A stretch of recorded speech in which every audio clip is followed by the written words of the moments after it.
Captain Jax Martinez had seen a lot of strange things in his 15 years commanding the cargo freighter Midnight Runner. He'd witnessed space pirates surrender without a fight, watched asteroids dance in perfect formation, and once saw his engineer Ares fix a broken hyperdrive with nothing but duct tape and pure stubbornness. But nothing had prepared him for what waited in his quarters after a long day of dealing with customs officials on Europa Station. She was sitting in his chair wearing nothing but the ship's towel and a smile. "Hello, Captain," the woman said, her voice carrying a slight accent he couldn't place. Her dark hair was still damp, suggesting she'd just finished using the shower in his private quarters. "I hope you don't mind the intrusion."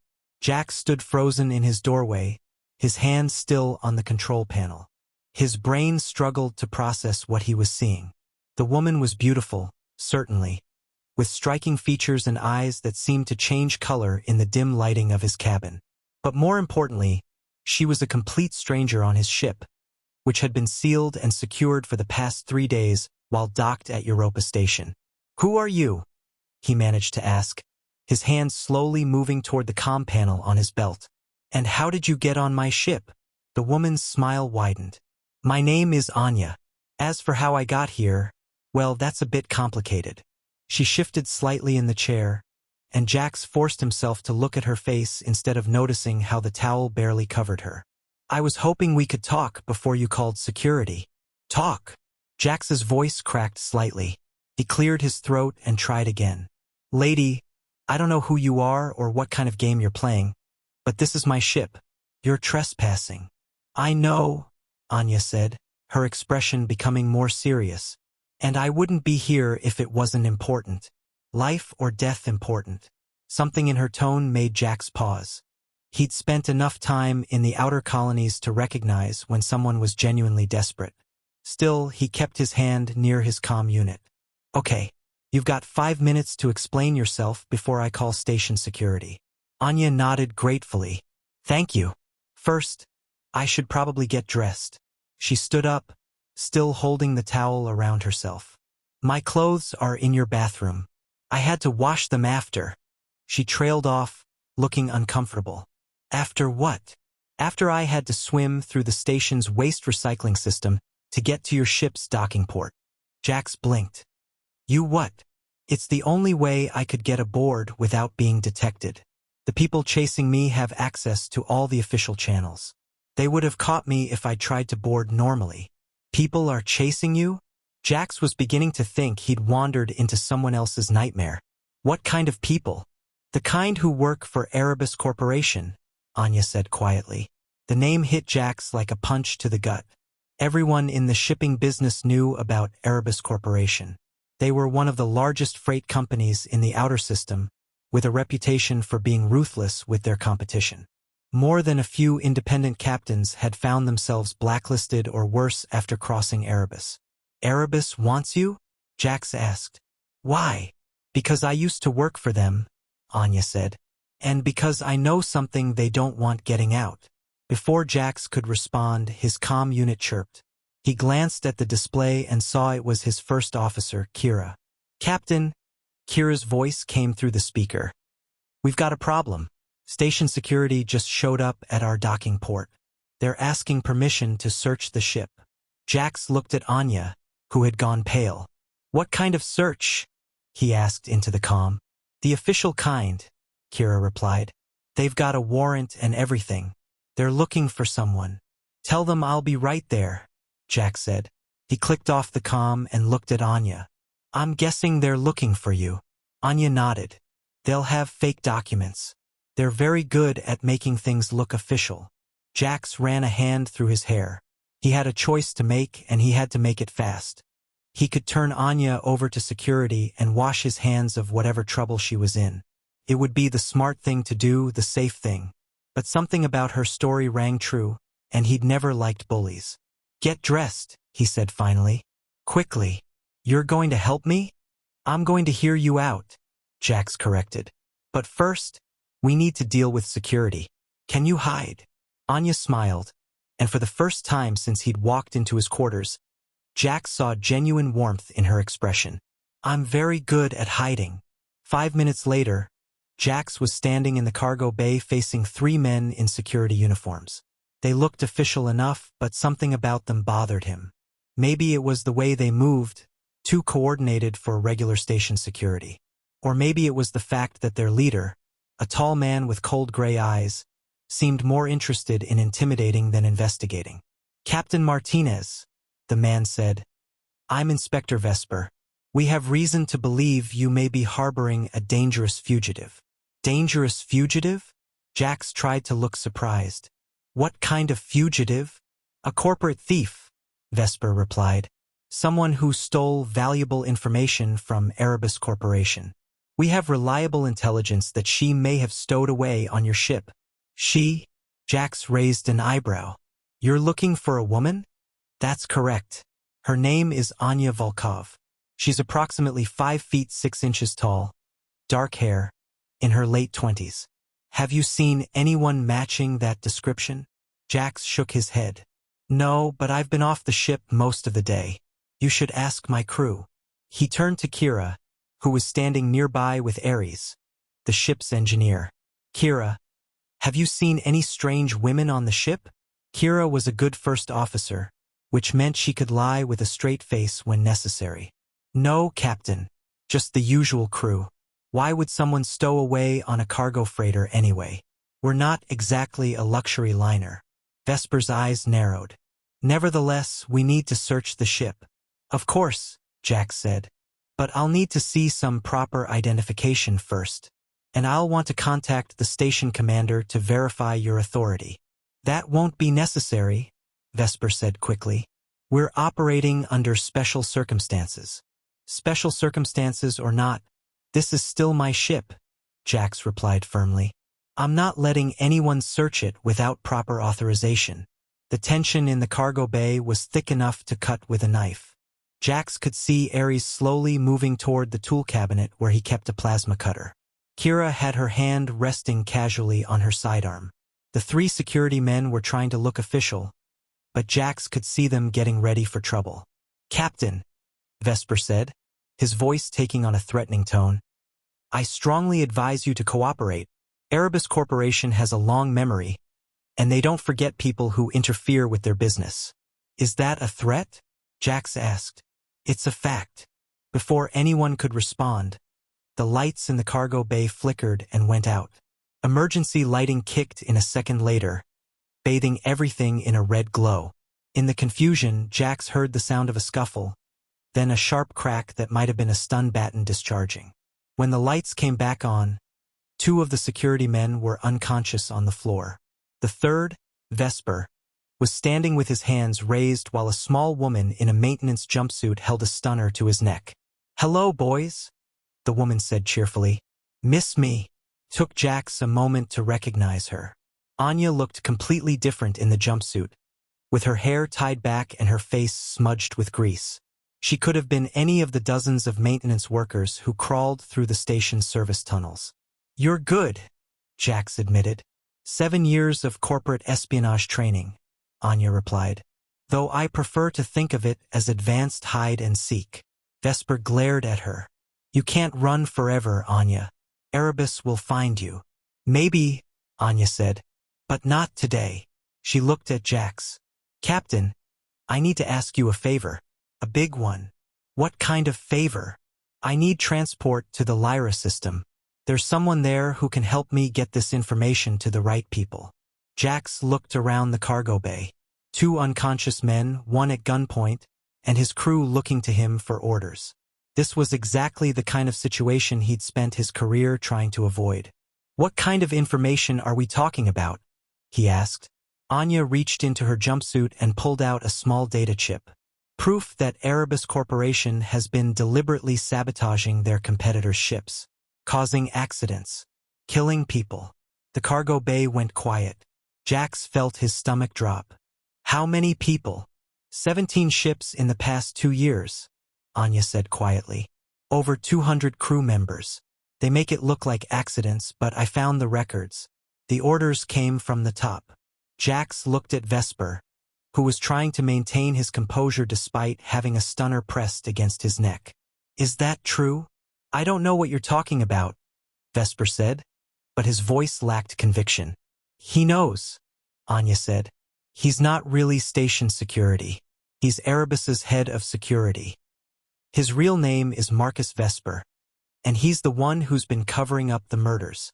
Jax felt anger building in his chest. He'd known some of the crews on those ships. Good people trying to make an honest living in a dangerous business. Kira, secure these 3 in the storage compartment. Ares, get us ready to leave. Captain, Kira said. If we leave now, we'll be fugitives too. Maybe, Jax said. But I'm not turning over someone who's trying to expose murderers. Anya smiled at him. Thank you. Don't thank me yet, Jax replied. The Lyra system is 3 days away, and Erebus is going to be looking for us. This isn't going to be easy. I know, Anya said, but it's the right thing to do. 2 hours later, the Midnight Runner was clear of Europa Station and heading for the outer system. Jax sat in his quarters, trying to process what had happened. His quiet cargo run had turned into a rescue mission, and he still wasn't sure he'd made the right choice. There was a soft knock at his door. Come in, he called. Anya entered, now wearing borrowed clothes from Kira. She looked more comfortable, but Jax could see the strain in her eyes. I wanted to thank you again, she said, and apologize for the way I introduced myself. I know it was unconventional. Jax laughed despite himself. That's one word for it. How did you know I'd help you? I didn't, Anya admitted, but I'd heard about you. You have a reputation for being honest, for taking care of your crew. I was hoping that extended to strangers in trouble. Lucky guess, Jax said. So what's the plan when we reach Lyra? There's a journalist there named Seven. She's been investigating Erebus for months, but she needs proof. This data chip contains everything, including the kill orders signed by Erebus's board of directors. And after that? Anya shrugged. Hopefully, the truth comes out and Erebus gets shut down. If not, at least I'll have tried. What about you? What happens to Anya Volkov after this is over? I don't know, she said quietly.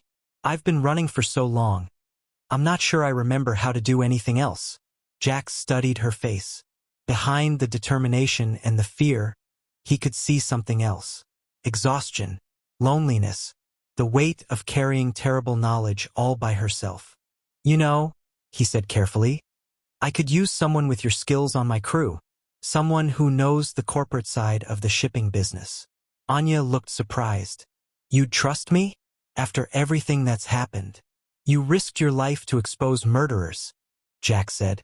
That tells me everything I need to know about your character. For the first time since he'd met her, Anya's smile reached her eyes. I'd like that, she said. I'd like that very much. The journey to Lyra took 4 days instead of 3.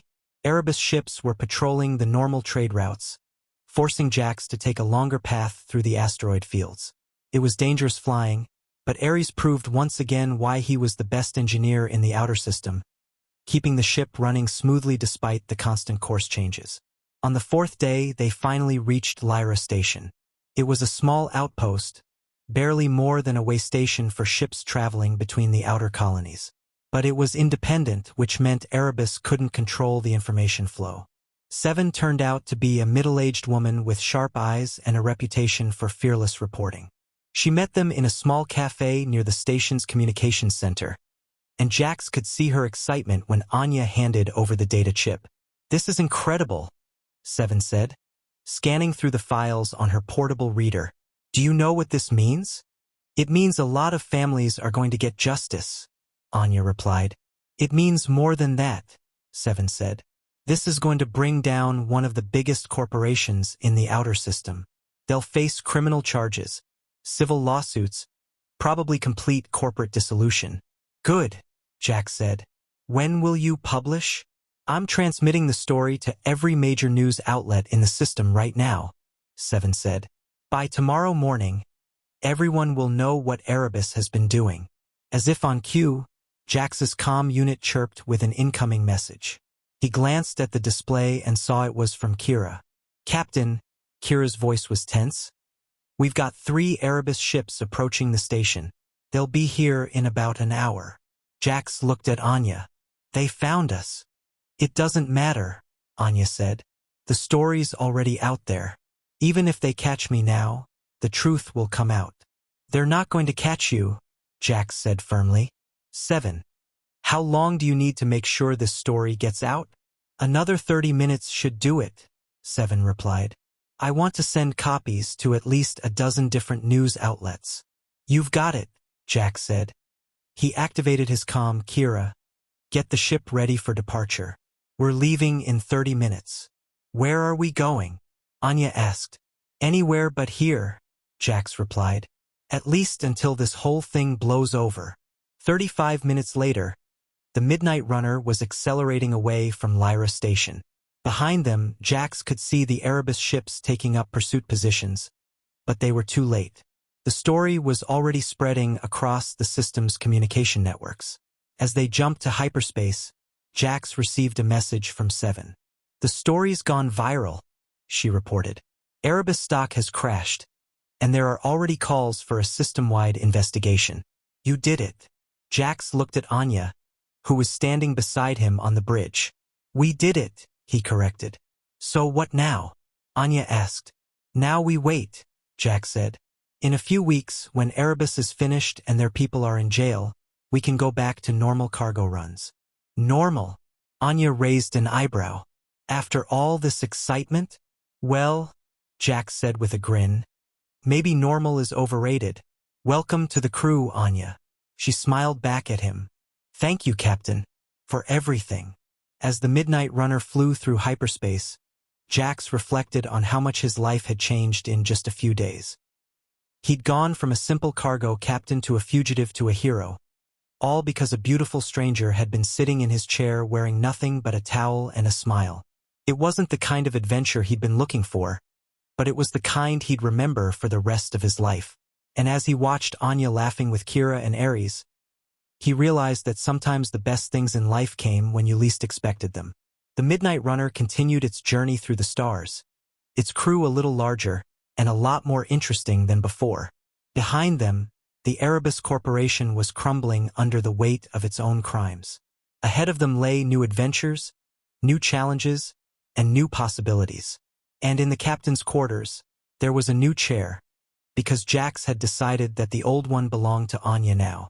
After all, she'd claimed it fair and square, wearing nothing but the ship's towel and a smile that had changed everything. 3 months later, the Midnight Runner docked at New Geneva Station with a cargo hold full of rare minerals from the Titan mining colonies. It had been a profitable run, made even better by the fact that they could now take the direct routes through civilized space. Erebus Corporation was history, its assets seized by the colonial authority and its executives serving time in maximum security prisons. Jax walked through the corridors of his ship, noting the changes that had come with their new crew member. Anya had proven herself invaluable, not just for her corporate knowledge, but for her ability to negotiate better contracts and spot potential trouble before it found them. She'd also brought a sense of organization to the ship that had been missing before. He found her in the communications room, reviewing the latest shipping reports. She'd changed in the past 3 months, becoming more relaxed and confident. The hunted look in her eyes had been replaced by something warmer, more hopeful. Any interesting offers? Jax asked, leaning against the doorframe. 3 potential contracts, Anya replied without looking up. 1 to the Outer Rim, 1 to the Core Worlds, and 1 that's interesting. Interesting how? Anya turned to face him, a mysterious smile playing at her lips. Remember 7, the journalist who helped us expose Erebus? Of course. She's written a book about the whole affair. It's being published next month, and she wants to do a promotional tour. She's offering us exclusive transport rights. Jax raised an eyebrow. A book tour? That's not exactly our usual cargo. No, but it pays extremely well. And there's something else. Anya's smile widened. She wants to interview us, all of us, for the final chapter. Interview us about what? About what happened after. About how exposing Erebus changed our lives. Anya stood up and walked over to him. about how sometimes the most unexpected encounters can lead to the most important changes. Jax felt his pulse quicken as she approached. Over the past 3 months, their relationship had evolved from captain and crew member to something more complicated. There had been moments, shared glances, conversations that lasted long into the ship's night cycle. But neither of them had been ready to address what was growing between them. "And what would you tell her?" he asked quietly. "That sometimes the best things in life start with the worst circumstances," Anya said, stopping just in front of him. "That trust can be built in the most unlikely situations. That home isn't always a place. Sometimes it's people." "Anya, I know," she said, reaching up to touch his face. "I know this is complicated. I know I came into your life like a storm, bringing danger and trouble. But I also know that I've never felt as safe anywhere as I do on this ship. With you." Jax covered her hand with his own. "You're not a storm," he said. "You're more like a revelation. You made me realize that I'd been playing it safe for too long. That sometimes the biggest risks lead to the biggest rewards. So what do we do about it?" "We take it one day at a time," Jax said. "We see where this goes. And we don't let fear stop us from finding out what we could be together." Anya smiled, the same smile that had started everything 3 months ago. "I like that plan." Before Jax could respond, the ship's intercom crackled to life. "Captain to the bridge," Kira's voice announced. "We've got a situation." Jax sighed. "Duty calls." "Story of our lives," Anya said. But she was still smiling. They made their way to the bridge, where Kira was studying a display showing the docking bay. "What's the problem?" Jax asked. "We've got visitors," Kira replied. "Official ones." On the screen, Jax could see a group of people in Colonial Authority uniforms approaching their ship. Leading them was a woman with silver hair and the bearing of someone used to command. "That's Admiral Lyra," Anya said, recognizing her immediately. "She's the one who led the investigation into Erebus." "What does she want with us?" Jax asked. "Only one way to find out," Kira said. 10 minutes later, Admiral Lyra was standing in the Midnight Runners conference room, along with 2 aides and a man in an expensive suit who introduced himself as a representative from the Colonial Authority's legal department. "Captain Martinez," Admiral Lyra began, "I want to thank you and your crew for the role you played in exposing the Erebus conspiracy. Your actions saved countless lives." "We just did what was right," Jax replied. "Indeed, which is why I'm here." Admiral Lyra smiled. "The Colonial Authority has been restructuring the shipping industry in the wake of Erebus's collapse. We're looking for trustworthy, independent operators to help fill the gap. Captains with proven integrity and the ability to handle sensitive cargo." "What kind of sensitive cargo?" Anya asked. "Medical supplies for remote colonies, scientific equipment for research stations, occasionally witnesses or evidence for ongoing investigations." Admiral Lyra's expression became more serious. "The kind of cargo that certain people might not want to reach its destination." Jax exchanged glances with his crew. "You're offering us a contract?" "I'm offering you a chance to make a real difference," Admiral Lyra said. "The pay is excellent, the work is important, and you'd have the full backing of the Colonial Authority. You'd essentially become special transport contractors." "What's the catch?" Kira asked. "The catch is that it's dangerous," the Admiral replied honestly. "Not everyone was happy to see Erebus fall. There are other corporations, other interests that would prefer to see the shipping lanes remain unregulated. They might see you as a threat." Anya leaned forward. "We've dealt with corporate threats before." "Yes, but this would be ongoing. You'd be making enemies of some very powerful people." Admiral Lyra looked around the table. "I won't lie to you. This job comes with risks. But it also comes with the chance to prevent other tragedies like the ones Erebus caused." Jax looked at his crew. Kira was studying the contract documents with interest. Ares was nodding slowly, clearly intrigued by the challenge. And Anya was watching him, waiting to see what he would decide. "Can we have some time to think about it?" Jax asked. "Of course, but I need an answer within 48 hours. If you're not interested, I have other candidates to consider. After the Admiral and her team left, the crew gathered in the common area to discuss the offer. It was a big decision, one that would change the nature of their business entirely. What do you think? Jax asked. I think it sounds exciting, Kira said. Better than hauling cargo from one station to another. The technical challenges would be interesting, Ares added. Special cargo usually means special requirements. And the pay really is excellent, Anya noted, looking at the contract terms. We could upgrade the ship, maybe even buy a second vessel. But it's dangerous, Jax pointed out. We'd be making enemies. Big ones. We've already made enemies, Anya said quietly. The people who worked with Erebus, the ones who escaped justice. They're not going to forget what we did.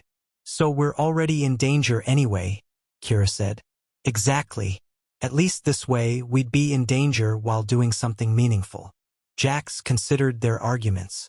They were right, of course. They'd crossed a line when they'd helped expose Erebus. There was no going back to being just another cargo ship. They were either going to hide from their enemies or fight them. All right, he said finally. But if we do this, we do it together. All of us. No one gets left behind, no matter what. Agreed, Kira said immediately. Count me in, Ares added. You know I'm with you? Anya said, reaching across the table to squeeze Jax's hand. Then I guess we're in the hero business, Jax said with a grin. 2 days later, the Midnight Runner left New Geneva Station with new Colonial Authority credentials and their first special assignment. Transporting a witness to a war crimes tribunal on the core world of Centauri Prime. The witness was a former Erebus executive who had agreed to testify against his former colleagues in exchange for a reduced sentence. As they jumped to hyperspace, Jax reflected on how much his life had changed. 6 months ago, he'd been a simple cargo captain with a small crew and modest ambitions. Now he was essentially a government contractor, carrying sensitive cargo and making a difference in the galaxy. And it had all started with a woman sitting in his chair, wearing nothing but a towel and a smile. No regrets? Anya asked, joining him on the bridge as they watched the stars streak past. None, Jax said, putting his arm around her. Well, maybe one. What's that? I should have bought a bigger towel. Anya laughed, the sound filling the bridge with warmth. Don't worry, Captain. I'm sure we'll have plenty of adventures ahead of us. I'm counting on it, Jax replied, pulling her closer as the Midnight Runner carried them toward their new future among the stars. The ship flew on through hyperspace, its crew ready for whatever challenges lay ahead. They had found each other in the most unlikely circumstances, and together they would face whatever the galaxy threw at them. After all, they had already proven that sometimes the most unexpected encounters could change everything. And in the captain's quarters, that old chair still sat empty, a reminder of how their adventure had begun. But now it was joined by another chair, because Anya had decided that some things were better shared than claimed alone. 6 months later, the emergency klaxon was blaring when Jax woke up. He rolled out of bed, instantly alert, and grabbed his clothes from the floor. Beside him, Anya was already pulling on her boots, her face grim in the red emergency lighting. What's the situation? She asked, activating her comm unit. Unknown, Jax replied, pulling on his shirt. But on a station like this, it's never good news. Frontier Station Omega was one of the most remote outposts in Colonial Authority space, sitting at the edge of the unexplored sectors. It was a rough place, filled with miners, explorers, and the kind of people who preferred to stay far from civilization. The Midnight Runner had been docked here for 2 days, waiting for their contact to show up with a package that needed discreet transport back to the core worlds. They rushed to the bridge, where Kira was already at the communications console, trying to raise the station's control tower. Any luck? Jax asked. Nothing but static, Kira replied. But I'm picking up some chatter on the emergency frequencies. Sounds like there's been some kind of attack. Attack? Anya moved to the sensor station. I'm reading multiple ship signatures approaching the station. Military configuration. Ares appeared from the engine room, wiping grease from his hands. Captain, someone's jamming our communications array. Professional job, too. This isn't pirates. Jax felt a chill run down his spine. In the 6 months since they'd started working for the Colonial Authority, they'd made plenty of enemies. Most of them were smart enough to avoid direct confrontation, but apparently someone had decided to make an exception. "Can you get us clear of the docking clamps?" he asked Ares. "Give me 2 minutes," the engineer replied, disappearing back into the ship's bowels. "Kira, try to reach our contact. If there's been an attack, we need to know if the package is secure." "Already trying, Captain." No response. Anya looked up from the sensors. "Jax, you need to see this. Those aren't just any military ships. They're flying Titan Corporation colors." Titan Corporation. Jax knew the name well. They were one of the companies that had tried to fill the gap left by Erebus's collapse, but unlike the other legitimate businesses, Titan had chosen to embrace the darker side of corporate competition. They'd been suspected of several attacks on independent shipping, but nothing had ever been proven. "Why would Titan be interested in Frontier Station?" Kira asked. "Because they know we're here," Anya said quietly. "And they know what we're carrying." The package they'd been sent to collect was evidence in a case against Titan Corporation. Financial records that proved they'd been funding pirate attacks on their competitors. It was supposed to be a simple pickup, but apparently Titan had learned about it. "Docking clamps released," Ares announced over the intercom. "We're free to maneuver. Take us out, but keep us close to the station," Jax ordered. "We're not abandoning our contact." As the Midnight Runner pulled away from the docking port, Jax could see Titan ships surrounding the station. They were big, military-grade vessels with enough firepower to reduce the station to scrap metal. "Captain," Kira said, "I'm getting a transmission. It's coming from one of the Titan ships." "Put it through." The view screen flickered to life, showing a man in an expensive uniform. He was middle-aged, with cold eyes and the kind of smile that never reached them. "Captain Martinez," the man said. "I'm Commander Erebus of the Titan Corporate Security Force." Jax blinked. "Erebus? I thought that name was retired." "The corporation is gone, but the name lives on. I was Marcus Erebus's younger brother. You might remember Marcus. You helped put him in prison." The pieces clicked into place. Marcus Erebus had been one of the executives involved in the original conspiracy. He died in prison 6 months ago, apparently from natural causes, though Jax had always suspected otherwise. "What do you want?" Jax asked. "Justice," Commander Erebus replied. "You destroyed my family's legacy. You cost us billions of credits and put my brother in a cage where he died like an animal. Now it's time to settle the score." "Your brother was a murderer," Anya said, stepping into the camera's view. "He killed over 200 innocent people." "He was a businessman," Erebus snapped. "He did what was necessary to protect his company's interests, just like I'm doing now. By attacking a civilian station? By eliminating a threat to corporate stability. You've become a symbol, Captain Martinez, a symbol of resistance to proper corporate authority. That symbol needs to be destroyed." The transmission cut off, and immediately the Midnight Runner's proximity alarms began wailing. The Titan ships were moving into attack formation. "They're targeting the station's power grid," Anya reported. "If they knock out the power, everyone on the station will die." "How many people?" Jax asked. "About 3,000. Jax closed his eyes for a moment, weighing their options. They could run. The Midnight Runner was fast enough to escape, and they'd completed dozens of successful missions for the Colonial Authority. No one would blame them for retreating in the face of overwhelming odds. But 3,000 innocent people would die. "Kira, send a distress signal on all frequencies. Make sure everyone knows what's happening here." "Already done, Captain." "Ares, I need everything you can give me from the engines." "You've got it." "And Anya." "I know," she said, taking his hand. "We're going to try to save them." "We're going to save them," Jax corrected. "All of them." The Midnight Runner was no warship. She was a converted cargo freighter with light shields and minimal armament. Against one Titan vessel, they might have had a chance. Against 5, it was suicide. But sometimes doing the right thing meant accepting impossible odds. "Take us in," Jax ordered. The ship accelerated toward the Titan formation, her engines glowing white-hot as Ares pushed them beyond their rated capacity. The Titan ships immediately began firing, their weapons lighting up space with deadly energy. "Shields at 60%, Kira reported as the first wave of fire struck them. "Return fire," Jax ordered. "Target their weapons systems." The Midnight Runner's single plasma cannon fired repeatedly, its shots tiny compared to the Titan ship's massive weapons. But Kira was a good gunner, and several shots found their mark, disabling weapon turrets on the nearest enemy vessel. "Shields at 30%. We can't take much more of this," Ares warned over the intercom. That's when Anya had an idea. "Jax, what if we don't have to fight them all?" "What do you mean?" "The station's power grid. If we can get close enough, we could transfer power from our own engines. Give them enough juice to get their defenses online. That would leave us dead in space," Kira pointed out.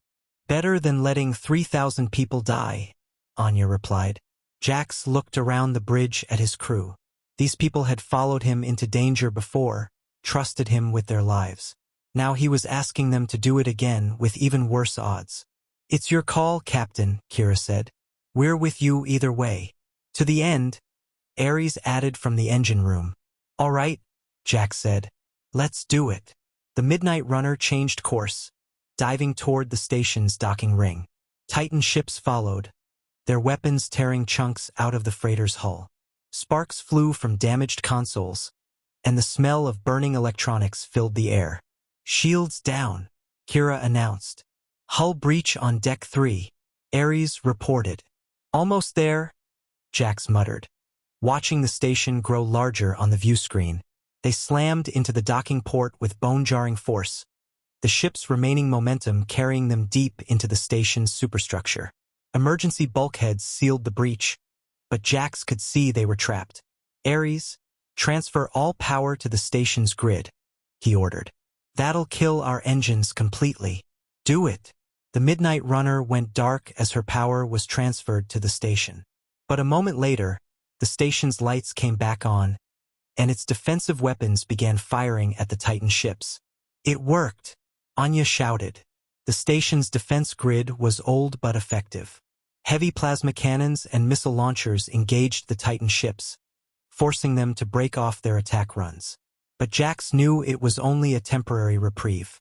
The station's weapons were designed to repel pirates, not a full corporate fleet. "Captain," Kira said, "I'm picking up new contacts on long-range sensors. Multiple ships, approaching fast." "More Titan ships?" "No, sir. These are showing Colonial Authority transponders." On the view screen, a familiar face appeared. Admiral Lyra looked grim but determined. "Captain Martinez, we received your distress signal. Colonial Authority fleet units are moving to assist. Hold on for another 10 minutes. "Admiral, how did you get here so fast?" "We've been tracking Titan Corporation for weeks. We knew they were planning something, but we didn't know where or when. Your signal gave us the location we needed." The next 10 minutes felt like hours. The station's defenses held, but barely. The Titan ships focused their fire on the defensive weapons, systematically destroying them one by one. Just when it looked like they would break through, the Colonial Authority fleet arrived. 12 warships, led by the heavy cruiser Justice, dropped out of hyperspace and immediately engaged the Titan vessels. The battle was brief but decisive. Outgunned and outnumbered, the Titan ships tried to retreat, but only 2 of them escaped. Commander Erebus was not among the survivors. Later, as repair crews worked to extract the Midnight Runner from the station's superstructure, Jax stood in the observation lounge with his crew and Admiral Lyra. "You saved 3,000 lives today," the Admiral said. "The Colonial Authority won't forget that." "We just did our job," Jax replied. "Your job was to pick up a package and deliver it safely," Admiral Lyra pointed out. "Instead, you risked everything to save a bunch of strangers." "They weren't strangers," Anya said quietly. "They were people. That's enough." Admiral Lyra smiled. "Spoken like a true hero. Which is why I have a proposition for you." "Another one?" Kira asked. "The Colonial Authority is forming a new unit.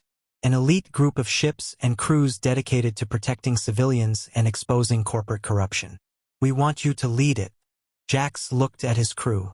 They'd been through so much together, faced dangers he'd never imagined when he was just a simple cargo captain, and they'd never let him down.